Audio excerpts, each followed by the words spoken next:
Okay, I'm gonna do Chopin waltz.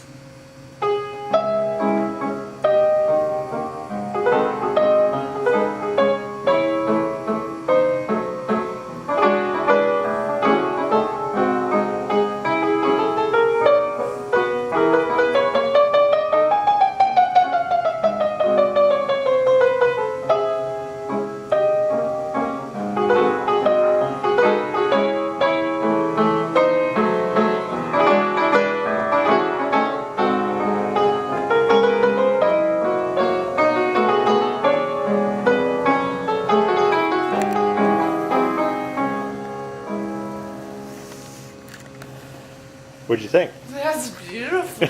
It's so delicate. It's gorgeous, and it plays like a modern piano in terms of like the action is put together for being an 1834 piano, just totally rebuilt. It's beautiful playing. Ivory.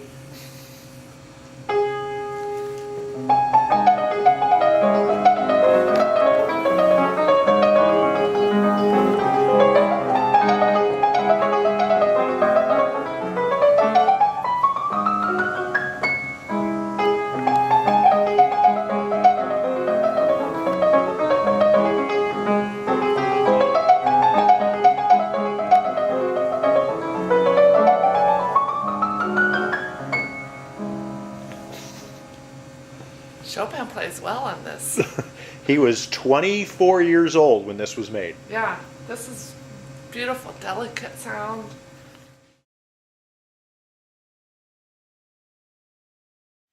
This is the pen block. Runs the length the top of the piano. The top of the piano is here. It's laying on its back.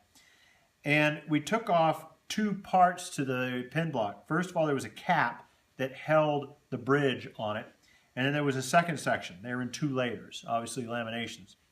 The rest of it, where you see all these holes, this is in the main frame of the piano itself. So that these holes are going down into this 5-inch piece of wood that is the length of the entire piano and is buttressed into the back of the main frame.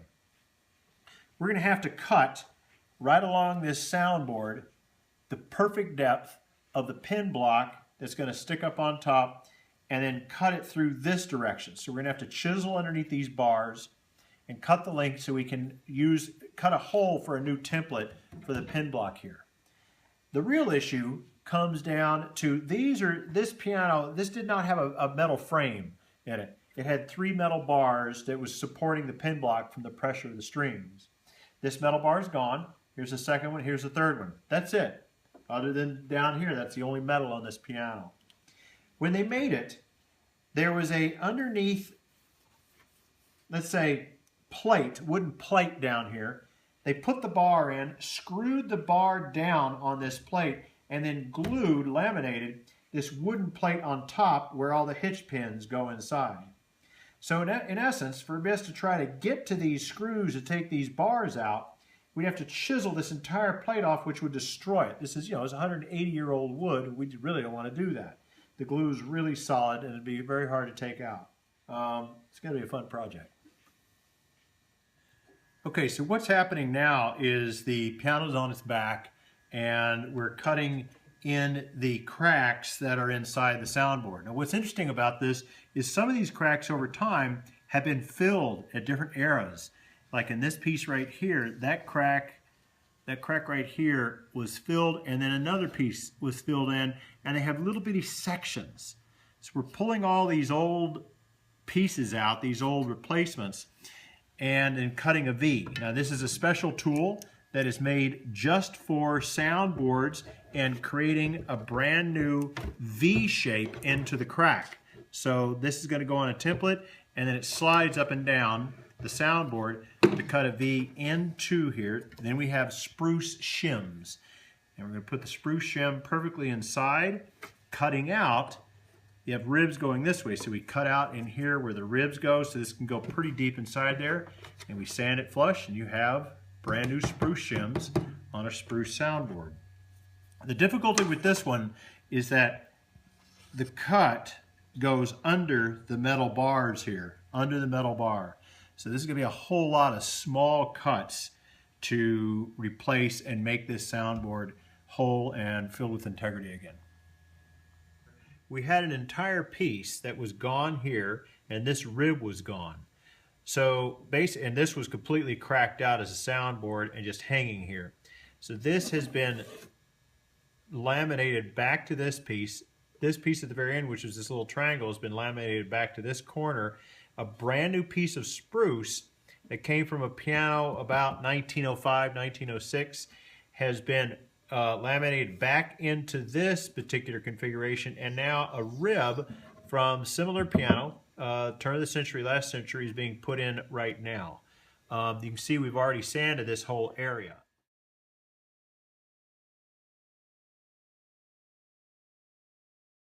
And this is the back side of the exact same piece on the soundboard that you saw on the front side. Very nice fit. And where the holes are right here, that's where the dowels will go back through.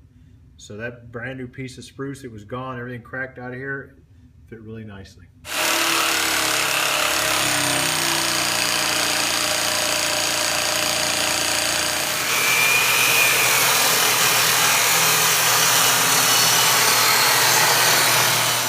Finally got pulled out. We had to saw it all the way through to get it out. It was actually part of the main cabinet. We're gonna have to flatten it all out before we put a new pin block in it. At least we got new holes we can go into. So as we had shown before, the cracks that were in the soundboard that we were getting ready to fill, we opened up the crack with the machine, and then we pulled and got it just even more perfect with this hand that cuts a V into the soundboard. Put the shim in, let it sit overnight, compressed it in there, and now we're sanding it down. It is perfectly sealed within the soundboard itself, all the way underneath the metal bars, which is the hardest part here. This is the first one we're putting in, which is actually, sadly, the easiest of the ones that's going in. And next we're going to continue on the soundboard, just keep going down the road till each one of these cracks are filled. But what's nice about it is you can, there's no rattle in this section. You can hear a little rattle down there, but there's nothing up here. So what we've done in the previous video is we cut out the pin block part here of the main frame. This is the new pin block, and this is just a loose fit right now. But what we're going to do is we're going to have to plane this down a little bit to get the exact height that we want, and of course then notch it into the soundboard and into the ribs here. So this is coming along quite nicely. Come over here, look at this. Now before, remember we still had the two pieces of metal that were going under the bridge, which were part of the frame here. Now we've cut out in this section right here so we could get to the screws, which was under the lamination plate, to be able to get these bars out. So now we have no frames. There were 3 in a row, one here, one here, one here, and they're gone, which gives us access to complete the soundboard and complete anything else we're going to do with the bridge at this point. We've already fixed the bridge cracks here and put dowels in where the bridge was completely spliced and coming apart from the major bridge point back here. The soundboard cracks are all completed at this point. This has been completely stripped and sanded. The next thing right now is going through here was one of the hardest things that got done, is the soundboard at this end is the normal thickness, almost 3/8 of an inch. Down here, it goes to 1/8 to almost 1/16 of an inch. You can actually see me moving it with my finger. It is so thin at this end. Well, this was completely split out and cracked up against the main frame, all across the bottom. So we had to cut this entire section out to be able to grab hold and re-glue the soundboard to the main frame and then re-put it back inside this way. So this is a new plate. Well, it's an old plate put back in. This is the very bottom of where the bass bridge is in the back of the soundboard. And as you can see, there's some massive cracks coming across the back of this soundboard. And the soundboard in here actually moves in and out. I can move it with my finger. It's very loose. So What we're looking at doing right now is putting in a new spruce rib, following this old rib all the way up with extra down bearing going up inside here. So we would create more down bearing, pushing this inside this direction, which creates down bearing for the strings.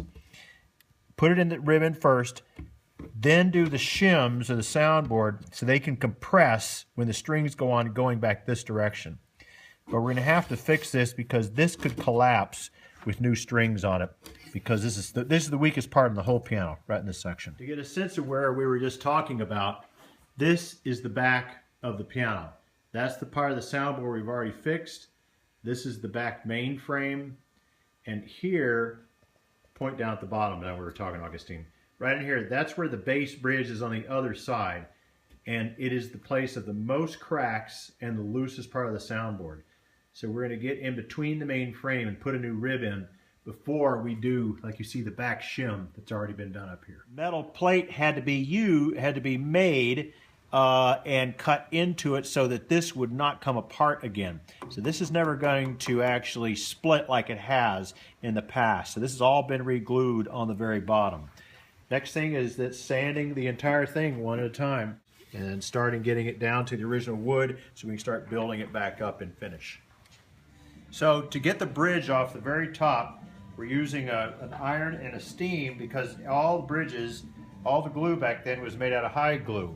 This thing was really, really strong before we put this on here, and the glue is coming right off, and I'm putting the palette knife underneath here so we won't have to break there we go. There it is. The bridge is completely loose at this end. So we're just going to slowly but surely go all the way down, steam it off. It's the way to go. Very bottom of the first lamination of the pin block. So what we're doing now is covering this, and then we're going to make basically a stencil that we can know where to drill the new pins in the pin block with. So you can see I'm just marking where they are and stenciling it out. That way we're going to have an exact replica of what needs to go back in. Okay. What we're doing now is we're drilling the new pin block. This is Bulldog pin block. It's hard rock maple. So go ahead and do a couple of Augustine.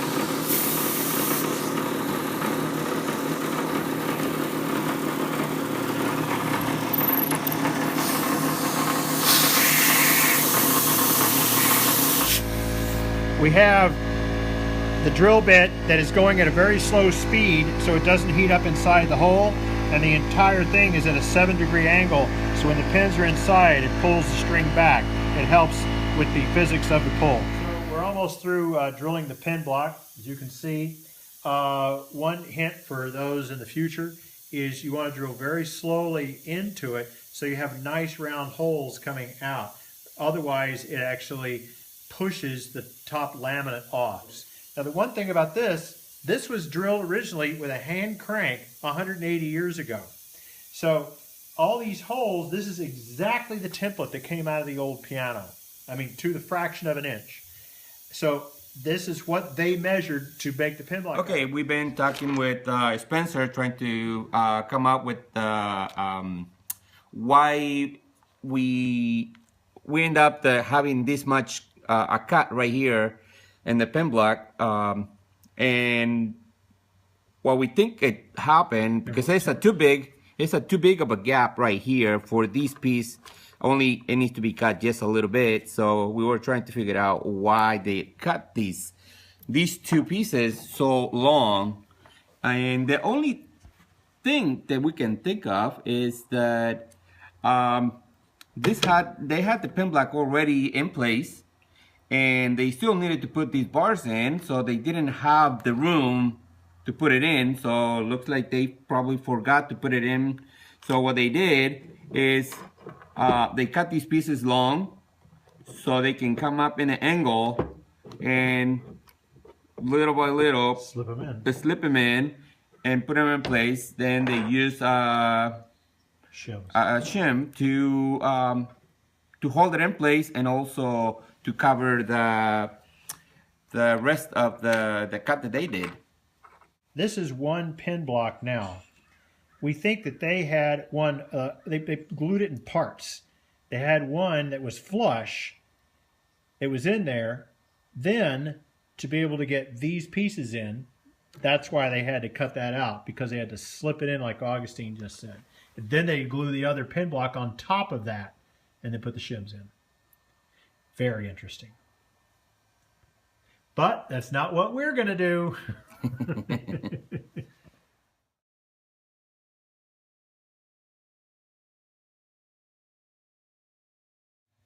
All right, the issue we're having right now is we're refitting the pin block to the cabinet. And because we had to cut some of the main frame of the body out to get this out and get down to the holes in here, because remember, our pins were drilled into the body itself, is that we're having issues with down bearing.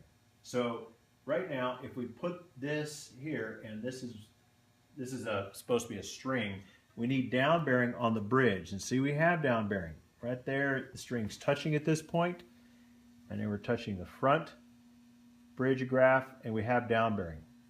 But if we take this and move it to the bass strings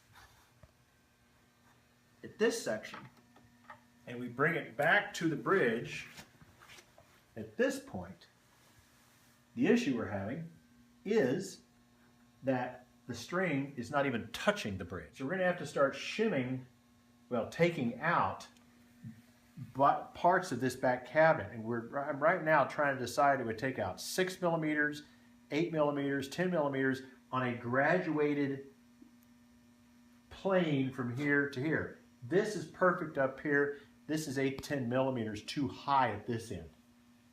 And of course, skill saw blades don't go this deep. So this is becoming quite a mathematical and design issue, because we've got to get down bearing. We have not done anything with the bridge, so it's at the exact same position it was. The issue now is our new pin block. Didn't see this one coming. So what we're going to do tomorrow is we're going to take off 2 millimeters at this end, 10 millimeters at that end. Then we're also going to shoot it with a laser beam to see what the distance and the height of this bridge and this bridge.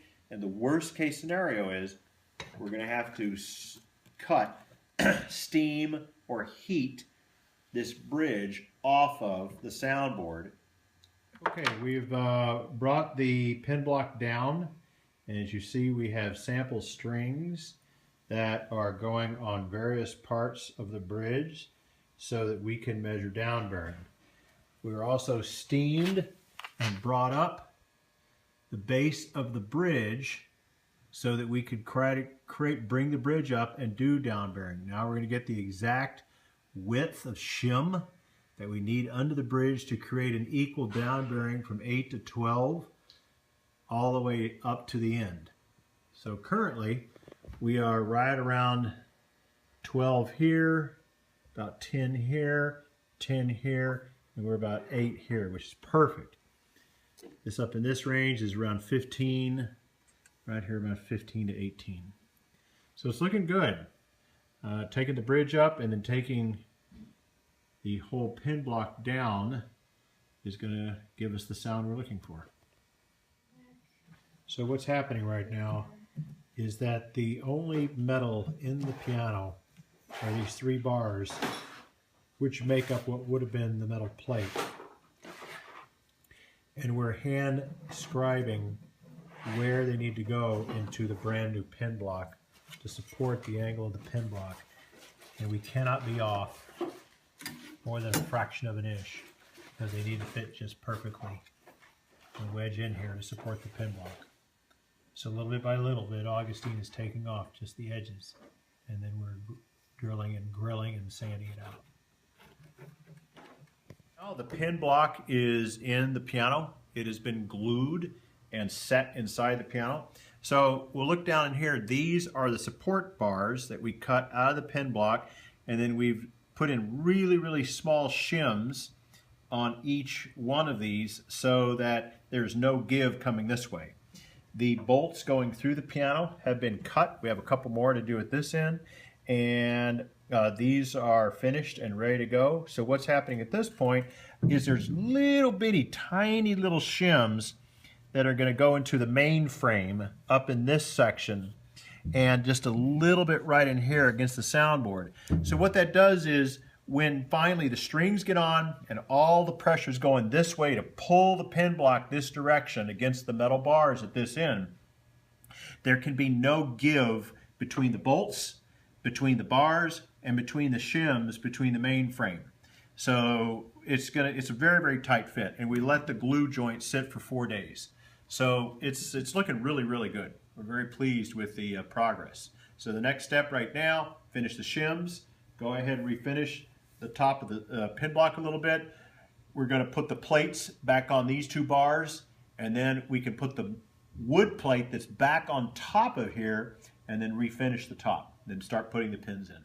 Key tops, ivories.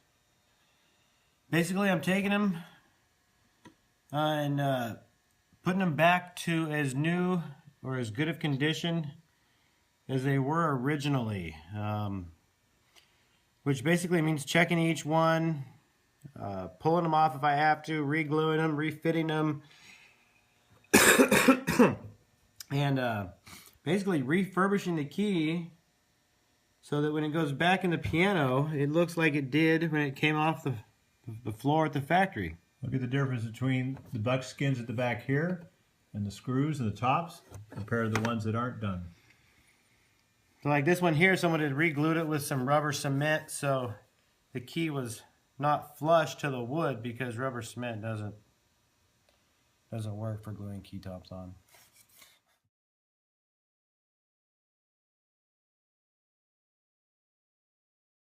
Okay, we're stringing the piano, finally. This is a big deal. We got the pin block in, as you can see. The bridge was all put in and positioned perfectly. We've been very lucky with this. So like measure 10 times, then commit. And then each individual string is hand tied one at a time with 3 to 4 loops. And then we put them on each time, one at a time with each section all the way up. The pins, which we put in new bridge pins in here on the bridge, are holding very well. So it's looking really, really good. Pins are nice and tight, but not too tight. Now, in this particular piano, we had a brand new stringing scale from Stephen Paolello out of France. And Stephen created this stringing scale after 3 months of working on it, specifically for this piano of this era. So when we got it, somebody had replaced the string somewhere in his history with these trichords here that were steel. We did his particular stringing scale. Then from right here to here are brass single wound strings. And then from here we're going up to, I think we're starting at 17s and going down. So all we have left is this section right here. Then it'll be completely strung. So we're in the home stretch before we put the cabinet back together, set it up, and we start working on the action. Pretty exciting time.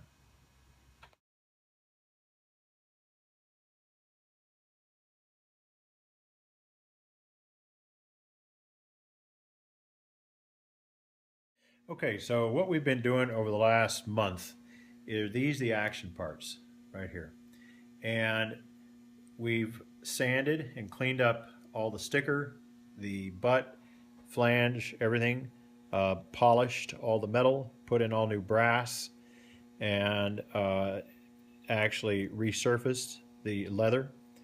And so what we're going to do now, or what we're doing now, is that these are the felts that need to be replaced, that instead of a flange, which they used to have,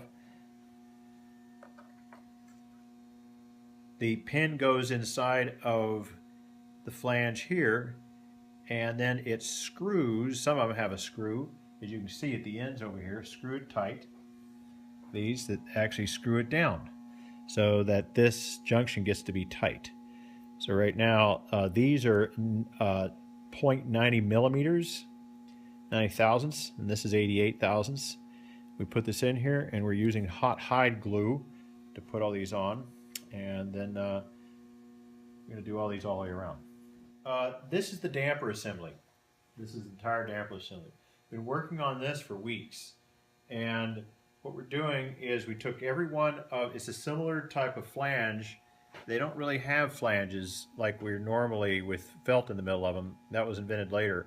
So made each one of these felt inside here, which has a screw on top, which we've polished all the screws, and we cleaned out each one of the spring guides, put in new graphite, and we've taken off the old felt, which is, this is where the sustain pedal, which that's what this piece is right over here. That is the big metal bar that is the sustain pedal.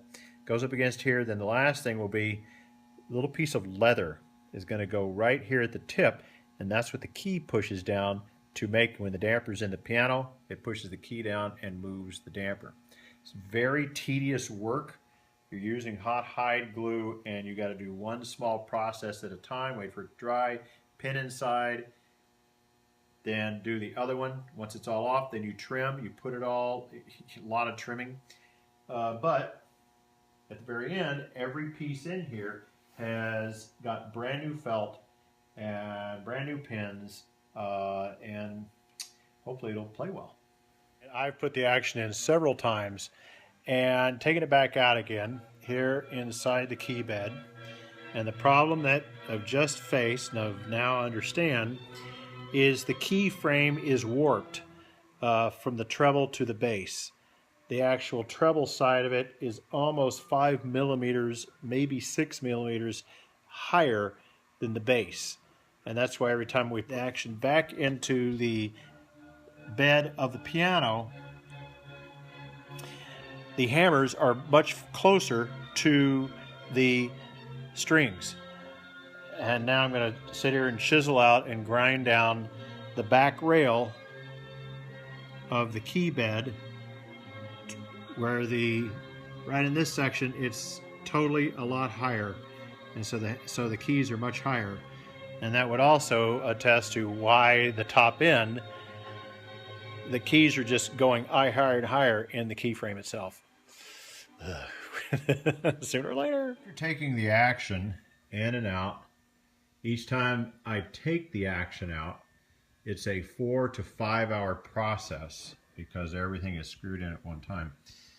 It becomes very, very apparent that this extremely cracked rail, which we have shimmed in, is contributing to this gap. Look at that, the line is moving up and down, and it comes back up again. And this line is what holds the damper rest rail push rods in the right place. So we're now going to, now that we've taken out yet again, we're going to repair this entire crack. Damper head for this note, and this is not bad. This is not bad at all. You know, I'm going to be able to hit these 3 strings right here inside that head. They're just a little bit to the left, but that's not too bad. Most of these things are all hand cut. If we look at the wood very closely, each one of these were hand shaved with a razor knife or some kind of a cutter. There's no two the same. Very cool.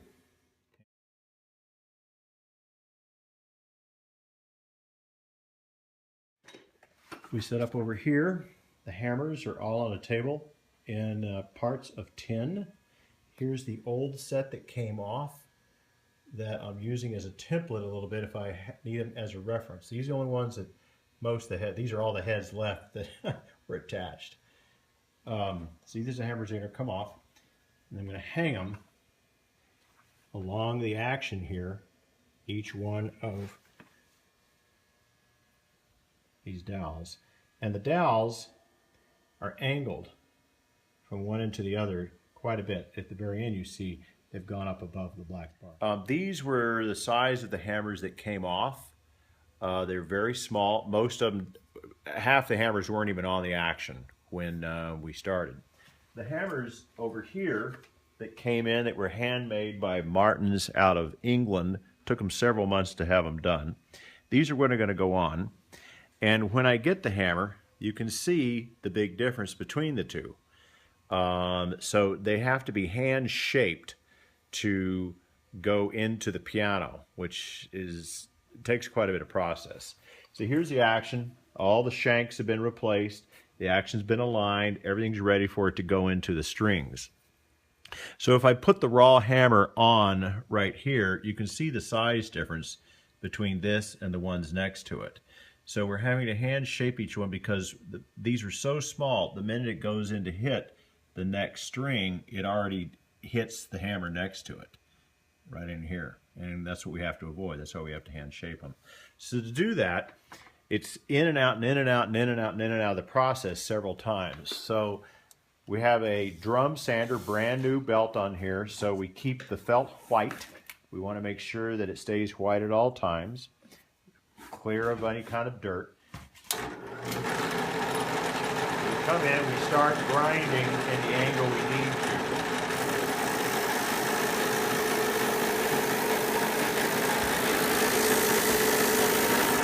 As you can see, I'm taking off this angle on the bottom down here. Turn it over and we go to the wood.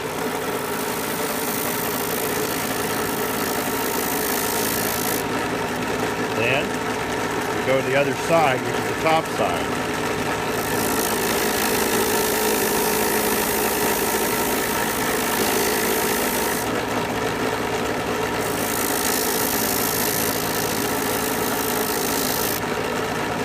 Now if you look at the angle of the hammer, you see where we ground the top here and the bottom here, because the other hammers have got to pass through here. This will not be enough on the first pass, but that's what we call the big grind. So then I cut off the excess felt, because this will catch as it's going by. Then I what's called dry fit the hammer onto the shank, and then watch the travel. See, it's already grabbing it right here. So I'm going to have to keep grinding all this other side to get it down to these very, very small tolerances to get this to the next string. So if I held this and looked where it was going to go, that's where it needs to go. It's already stopping right here. So this is just a very long, diligent process, one hammer at a time, hand carving it to be able to fit into this strange angle of this piano. This probably will take a day or two to get these things in here perfectly. And then once they're all dry hung and everything's ready, then we'll go in and glue them one at a time. What I've discovered is, you see how tall that one is right there? That's how much higher they all need to be, so that they line up with the strings and they don't hit one another as much. So all the shanks are going to have to be steamed out of their hammer butts at this point and then brought back in. Now if you'll notice, look how high this shank here is compared to how high these are. That's the difference at the height at the top end, so that the hammer hits right below, right here. It'll come up and it touches the string right below the pins. So they all have to be redone. It's actually almost half an inch higher. So this is the third time that we've taken the shanks on and off. This is the third set of shanks that I've put on the piano itself. The reason being is that the original shanks on here were mostly ripped out. We got a measurement from a similar piano. There's only 4 in the world I've been able to find that anybody has access to, and he gave me the measurements for an original one from 1831. Made the original shanks that way. They didn't work. So now what we're doing is that every individual hammer is being hand shaped and it's working out perfectly. The problem was the height of the shanks in relation to the striking distance of the keys.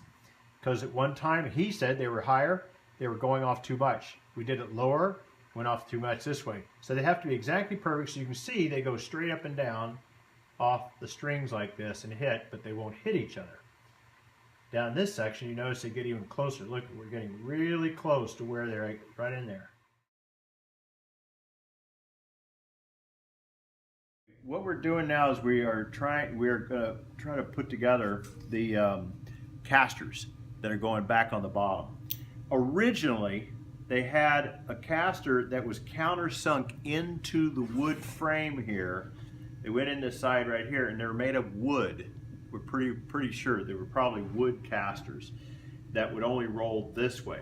Well, as you can see, it's completely torn out up here in this top section here, and this was the second one that wasn't torn out. And then somebody else somewhere in history put one here and one here. Then another person somewhere in history put ones that went inside here, which made it stick out quite high, because the casters would be about this high. So this thing sat quite a bit off the ground. And then another person tried it over here.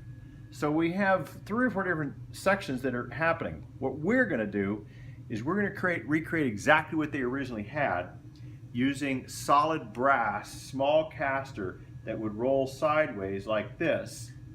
We're going to make the dowels, put them inside there, put a plate across it just like they had originally. So there's going to be brass on brass holding it inside here.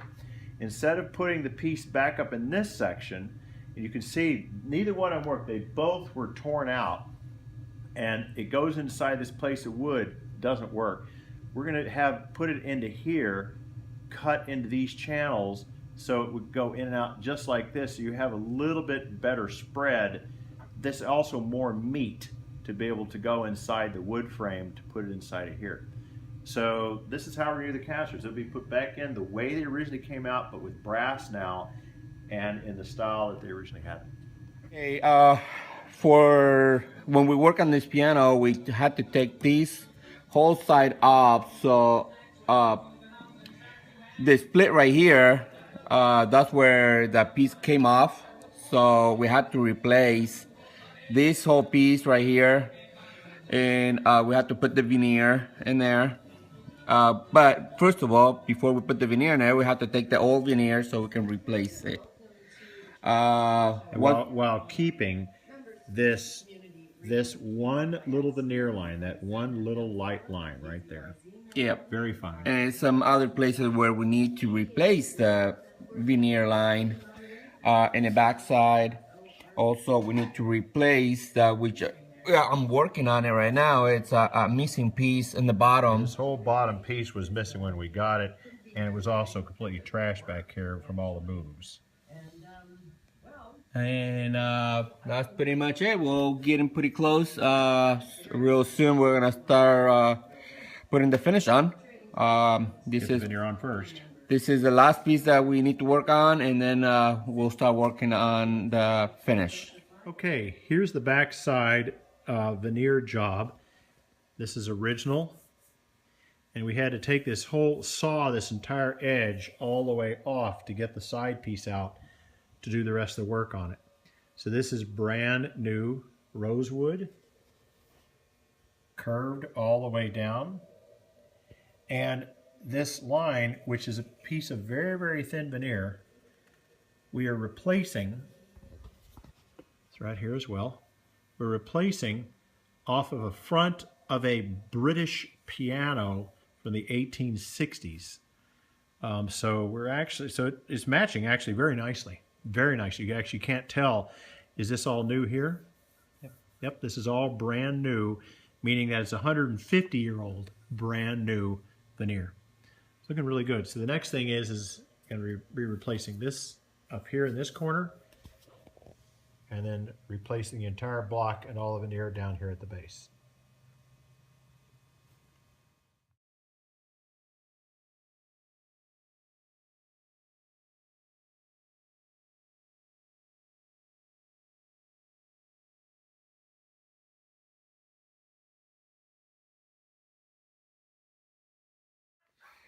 Well, we've been working on this piano on these several parts that were missing at one point. The inlay in here, we are trying to get the pieces that were missing, like this inlay all the way to here. These pieces right here, they were completely messed up, so I cut this whole section, replace it with another veneer that we had. Down here, this piece was missing, so I added one more piece. We're gonna stain it to match. Right here, right above here, we have this whole piece missing, so I make this from scratch. You could see this whole piece, these corners. Over in this area, the veneer in the front of this rim right here was also completely gone, so I re-veneered this piece. And right here, this whole piece, it was just totally coming apart. So I took the whole thing off. I took all the old veneer off and replaced it with the new veneer that we ordered. In the back side, I have a couple other pieces.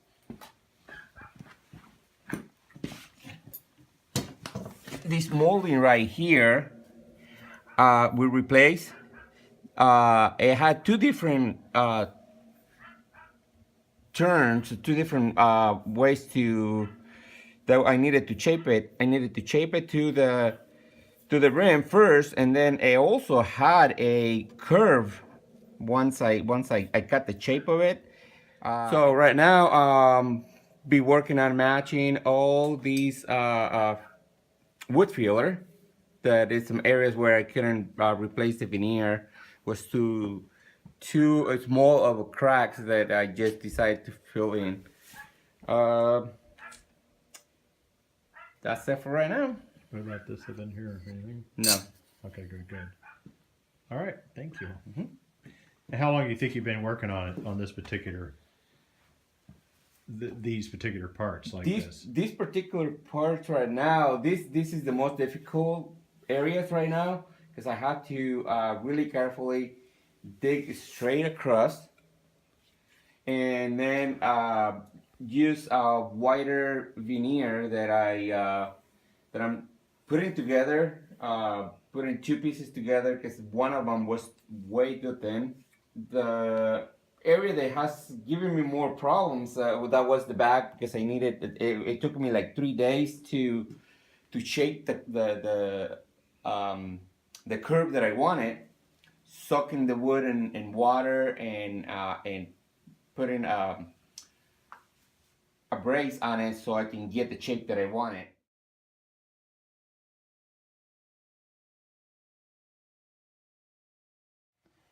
We're honing in on the very, very last part of this. I'm putting on the dampers today. We're about January 15th, 2016.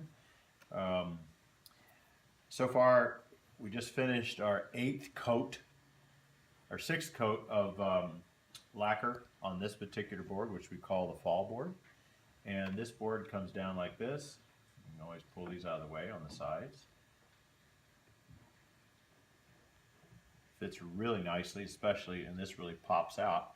And then when you want to open this, like so, we just fit this sheet music to hold the sheet music rack.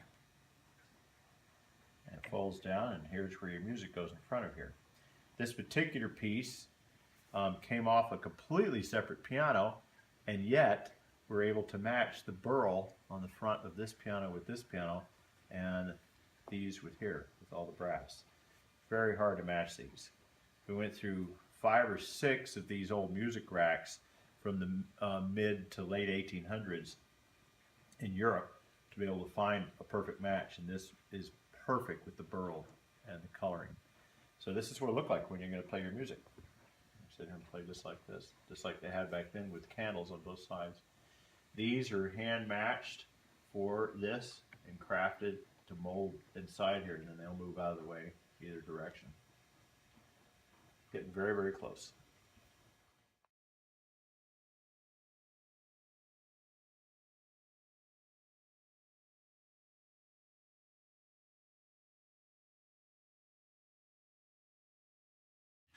After 14 months of restoring, decades, probably 50, 60 years that this thing has not been played, and 180 years since it's been built, this is the first time this thing can play. Very first.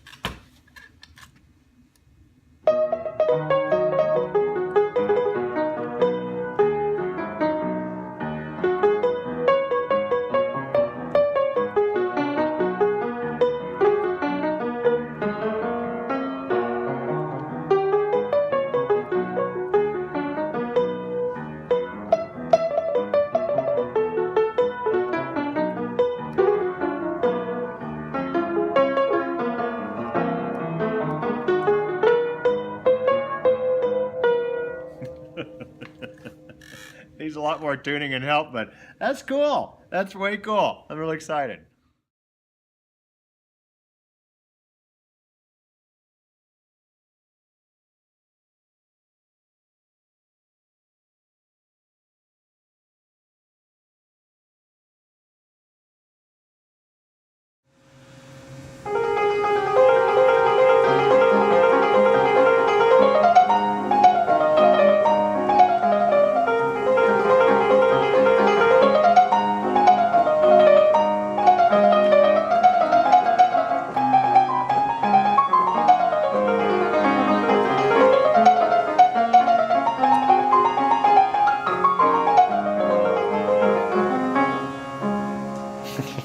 Like with every piano, I have to get used to the action. Yeah, the action is shallower. At that Shallow. period of time, in that period of history, it didn't go down as far. Uh-huh. It was much shallower and it was much lighter. It's like a feel of a harpsichord. Yeah, it's very nice. And the smoothness of the wood. I'm used to my plastic keys at home, and this is just very smooth, easy to slip off. Try something else.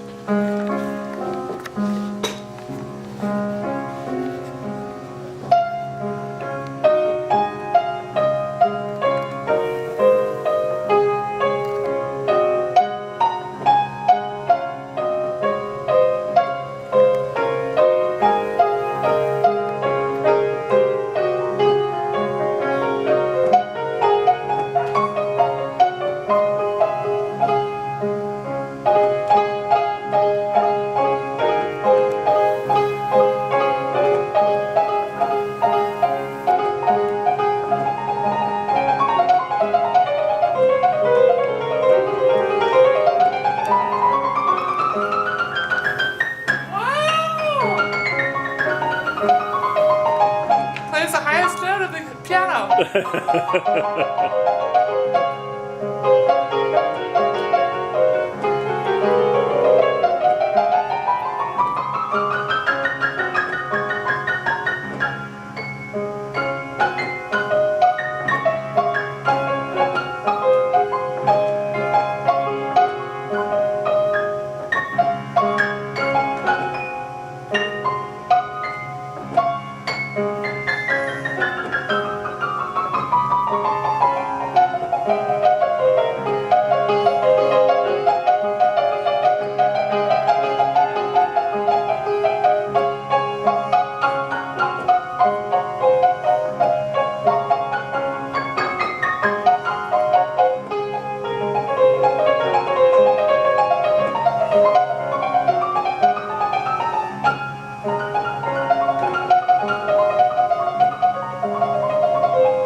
That was interesting. It was actually easier to play because Really? of lighter action.